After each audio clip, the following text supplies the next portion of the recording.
విజయవాడ ఇంద్రకీలాద్రి దుర్గా మల్లేశ్వర స్వామి ఆలయ చైర్మన్ గా బొర్రా రాధాకృష్ణ గాంధీని ప్రభుత్వం నియమించింది. హిందూపురం ఎమ్మెల్యే బాలకృష్ణకు ఈయన ఆప్తుడు. బాలకృష్ణ అభిమాన సంఘం అధ్యక్షుడిగాను గాంధీ ఉన్నారు. విజయవాడ శివారు పోరంకికి చెందిన బొర్రా గాంధీ తెలుగుదేశం పార్టీలోనూ చురుగ్గా వ్యవహరిస్తున్నారు.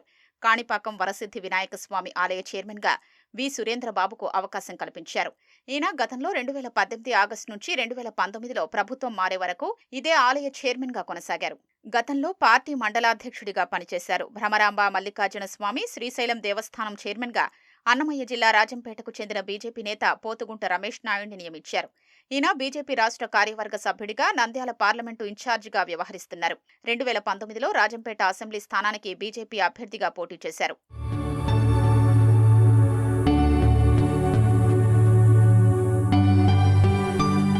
శ్రీకాళహస్తీశ్వర స్వామి దేవస్థానం శ్రీకాళహస్తి చైర్మన్ గా జనసేన నేత కొట్టె సాయిప్రసాద్ ని నియమించారు. ఈయన ఉమ్మడి చిత్తూరు జిల్లా కార్యదర్శిగా ఉన్నారు. గత వైసీపీ ప్రభుత్వంలో పార్టీ కేడర్తో కలిసి శ్రీకాళహస్తిలో ధర్నా చేస్తున్న ఈయనను మహిళా సీఐ అంజు యాదవ్ పోలీస్ స్టేషన్కు తీసుకెళ్లి చెంపపై కొట్టడం అప్పట్లో సంచలనమైంది. సీఐపై చర్యలు తీసుకోవాలంటూ జనసేన అధినేత పవన్ కళ్యాణ్ స్వయంగా తిరుపతొచ్చి ఎస్పీకి ఫిర్యాదు చేశారు. కోనసీమ జిల్లాలోని వాడపల్లి వెంకటేశ్వర స్వామి ఆలయ చైర్మన్ గా టీడీపీ నేత ముదునూరి వెంకట్రాజుని నియమించారు.